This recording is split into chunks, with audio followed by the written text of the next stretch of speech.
resonancia funcional. Ahora, vamos a hablar un poco de lo que es el afecto pseudobulbar. No sé si ya los doctores aquí que ya están yendo a prácticas clínicas han visto pacientes neurológicos donde hay un síntoma bastante peculiar, donde el paciente desarrolla una tendencia al llanto o a la alegría. Son crisis como de llanto o crisis de risa que se provocan sin ningún contexto. Es decir, uno puede estar platicando con el paciente y el paciente desarrolla esta risa o este llanto inmotivado y no hay nada que lo genere. Si uno le pregunta al paciente si en ese momento se siente triste o algo recordó que le dio alegría, él te dice que no. Es una patología que se ve en ciertos padecimientos, sobre todo en esclerosis múltiple, en enfermedad de Alzheimer en estadios avanzados, en pacientes con Parkinson también, en pacientes con esclerosis lateral amiotrófica, donde se genera este síntoma que es muy peculiar y que de alguna manera no tendría ninguna explicación porque no hay un estado de ánimo subyacente que lo explique. Son crisis de llanto, ¿no? Entonces, risa y llanto patológicos también se le han llamado. También se le ha llamado incontinencia emocional, porque básicamente el paciente tiene una dificultad para poder controlar sus emociones. Básicamente se presentan episodios de risa, de llanto, espasmódicos, que pueden ser espontáneos y que no están provocados por ningún estímulo o por estímulos a lo mejor muy insignificantes, ¿no? Se pasa una mosca y hay una paciente, por ejemplo, que recuerdo muy bien ahí en La Raza, que me describía que cuando escuchaba una ambulancia le daban ganas de llorar y pasaba una ambulancia y ella no sabía por qué. Y nosotros le preguntábamos si eso le evocaba un recuerdo, ¿no? Porque evidentemente uno lo primero que puede pensar es, bueno, ¿qué recuerdo negativo le imprime esta emoción que le genera un llanto? Decía que no, en absoluto. Ella no lo asociaba con ningún evento traumático a nivel emocional en el pasado, pero que le daban ganas de llorar, ¿no? Y hay pacientes que pueden experimentar risa también sin ninguna sensación. Entonces, este es un pequeño video donde, bueno, el paciente, uno está platicando con él y de repente experimenta estas crisis de risa y de llanto patológico que incluso socialmente pueden ser muy en sentidos muy dañinas, en el contexto de que el paciente, pues emocionalmente, si uno le pregunta qué está pasando, pues nada, es simplemente una crisis de llanto, de risa que le viene y que no sabe ni por qué se está produciendo ni qué lo está generando, ¿no? Entonces esto socialmente le genera mucha discapacidad porque el paciente puede experimentar esto sin saber por qué y son episodios, como lo dice aquí, de risa y de llanto incontrolable que se conocen como afecto pseudobulbar. Básicamente el afecto pseudobulbar es un síntoma que tradicionalmente se describe en la literatura neurológica, en la literatura médica.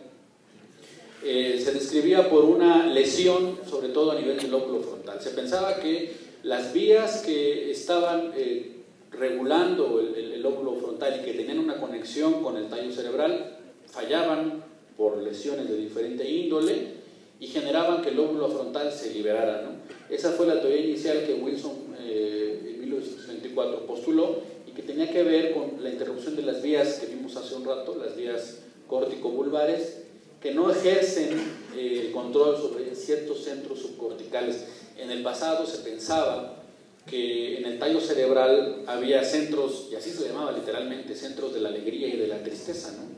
Centros de la emoción, y se pensaba que esos centros eran los que, al haber una disrupción de las fibras que comunican el lóbulo frontal y diferentes estructuras del sistema nervioso, pero a nivel de la corteza, con el tallo cerebral, generaban esta patología, ¿no? Sin embargo, en el 2001, este autor, Parvizi, propone que sí, probablemente el lóbulo frontal puede estar involucrado, y no solamente el lóbulo frontal, sino diversas estructuras, porque la economía es muy compleja y todo el organismo tiene una interdependencia funcional. Entonces, a nivel del sistema nervioso, pareciera que es algo similar, o bueno, debería ser algo similar. En ese contexto se propuso que el cerebelo podría jugar un papel importante en esta patología. Por eso hablamos del cerebelo y ahorita tratamos de hacer un link, una relación con el afecto pseudovulvar en el contexto de que el afecto pseudovulvar, al ser una incontinencia emocional, puede ser una patología relacionada con disfunción del cerebelo. Entonces, en el 2001 Parvizi propone esto, y él propone que el cerebelo se encargaría de modular automáticamente la expresión emocional, ajustándola y produciendo una respuesta emocionalmente congruente. Es decir, nos llega un estímulo, cualquiera que sea, del ambiente a la corteza, sobre todo al lóbulo parietal, y nosotros integramos una respuesta que una señal que viaja desde la corteza, hace relevo en diferentes estructuras del tálamo, del tallo cerebral, del puente, y llegan al cerebelo. Pero en el cerebelo habría un mecanismo, del cual vamos a hablar en un momento, que regularía esta expresión emocional y tendría que ajustar nuestra respuesta al estímulo del medio ambiente para generar una respuesta emocionalmente congruente. Es decir, si nos llega un estímulo negativo que nos genera tristeza, pues probablemente llorar, o si un estímulo positivo que nos hace reír, pues reír. Pero entonces el cerebelo no estaría aislado, sino estaría involucrado en esta modulación afectiva. Entonces la disrupción de este circuito podría llevar a un umbral bajo del disparo cerebeloso, que sería el responsable de generar esta patología. Por lo tanto, la pregunta ¿es el afecto pseudovulvar una dismetría afectiva? Y esta pregunta es importante porque este es el motivo de nuestra plática y el motivo de la investigación que les voy a presentar en un momento. Como les comentaba, hay diferentes autores. Se publicó en Brain en el 2001, principalmente por este autor, por Parvizi, que ha sido de los que más ha trabajado en esta materia. Y bueno, como sabemos, el afecto pseudovulvar no es una patología que se produzca por una lesión en el cerebelo únicamente, sino que puede haber estructuras de la corteza, sobre todo a nivel frontal, del cíngulo anterior, de la cápsula interna, del tálamo, del núcleo subtalámico y de la base del puente y finalmente del cerebelo, que puede ocasionar esta patología. ¿Y por qué? Porque de alguna manera todo es una red interconectada, ¿no? Y al ser una red interconectada, esto generaría que alguna disrupción en esa red interdependiente del sistema nervioso genera o podría generar el síntoma. Por ejemplo, esto a nivel del núcleo subtalámico podría explicar que los pacientes con Parkinson también en estadio terminal pueden desarrollar este síntoma, que infartos a nivel de la cápsula interna pueden generar también este síntoma, que lesiones en la corteza frontal, vasculares, neoplásicas y de otra índole también pueden generar el síntoma, y pacientes que tengan lesión en la base del puente y sobre todo a nivel de la sustancia gris del cerebelo. Como les decía, pues es una red intrincada de comunicación neuronal, y entonces diferentes lesiones a diferentes niveles pudieran generar esta patología. Sin embargo, el cerebelo aquí, el papel sería demostrar, o el objetivo sería demostrar que esto tiene un papel importante para regular este síntoma. Entonces, básicamente, el afecto pseudovulvar se generaría por una disrupción de las vías inhibitorias y de los circuitos reguladores que generarían una disfunción de un mecanismo de control de compuerta, que generaría un umbral reducido y una incontinencia emocional. Esto se puede observar mejor aquí. Ellos proponen que integralmente hay una red de la expresión emocional entre el estímulo que llega del medio ambiente a la corteza somatosensorial, que después baja pasando por diferentes estructuras hacia la base del puente y llega finalmente al cerebelo. Y el cerebelo ejerce una respuesta generalmente inhibitoria hacia la corteza somatosensorial, que generaría una expresión adecuada de la emoción, ¿no? Es decir, que nosotros podamos reír y llorar de manera voluntaria. Sin embargo, en pacientes que tienen lesiones en estas diferentes estructuras, esto pudiera ocasionar que estas disrupciones, sobre todo a nivel de la corteza somatosensorial, generara un déficit en las vías inhibitorias sobre el cerebelo. Es decir, habrían vías inhibitorias que mantendrían al cerebelo, por así decirlo, inhibido, para que este mecanismo de compuerta, que ahorita vamos a explicar más claramente en qué consiste, se mantenga inhibido y la expresión emocional se mantenga congruente con lo que normalmente nosotros experimentamos, ya sea una emoción negativa o una emoción positiva.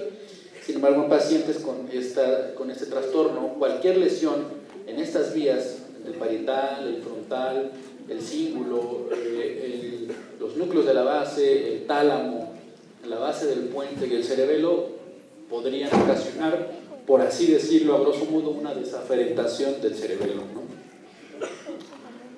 El mecanismo de compuerta de entrada que les comentaba hace un rato consistiría básicamente en el hecho de que todas las aferencias que llegan al cerebelo llegan por las fibras bulbosas, hacen una sinapsis en la célula granulosa y posteriormente en las fibras paralelas.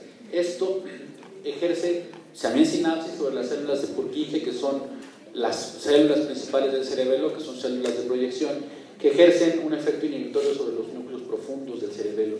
El mecanismo de compuerta que se propone y que ha sido dilucidado y derivado de diferentes estudios, sobre todo de un estudio que se hizo en pacientes con esclerosis múltiple, donde se les sometió a un estudio de potenciales evocados, se encontró que pareciera ser que las células principalmente de Golgi ejercen un efecto inhibitorio sobre la descarga de la célula de Purkinje. Cuando se lesiona la célula de Golgi, pudiera haber una descarga exacerbada de la célula de Purkinje, y entonces este mecanismo de compuerta de entrada disfuncionaría y ocasionaría un síntoma afectivo como el que estamos analizando. Es una teoría que se propone, sin embargo, se han hecho experimentos solamente a nivel de investigación básica, pero también a nivel de investigación clínica se ha podido dilucidar que pareciera que este es el mecanismo por el cual se podría explicar una disrupción en esos circuitos y una generación de este síntoma. Entonces vamos a hablar un poco sobre la esclerosis múltiple y el afecto pseudobulbar. ¿Qué es la esclerosis múltiple? Yo creo que ya hemos visto pacientes en la clínica. Vamos a explicarlo de manera rápida. Como sabemos, diferentes estructuras en el sistema nervioso suelen ser afectadas por una respuesta humoral que generaría esta respuesta anómala en la esclerosis múltiple. ¿Qué pasa en la esclerosis múltiple? Como sabemos, la mielina que recubre los axones en el sistema nervioso central es el blanco de esta enfermedad, ¿no? Entonces, lo que se conoce hasta el momento es que el linfocito T, por razones que no se han dilucidado completamente, tiene una activación anómala en la economía, en el sistema sanguíneo. Esto atrae a otras células, a los linfocitos B, a los macrófagos, y genera una respuesta inflamatoria que cuando la lesión o cuando la enfermedad está activa atraviesa la barrera hematoencefálica y genera liberación de diferentes citocinas y agentes proinflamatorios que a su vez reclutan nuevas células inflamatorias y estas liberan nuevamente anticuerpos y se genera una destrucción de la mielina, y eso es lo que lleva a la generación de diferentes síntomas, ¿no? Llevando a una destrucción de la mielina del sistema nervioso central.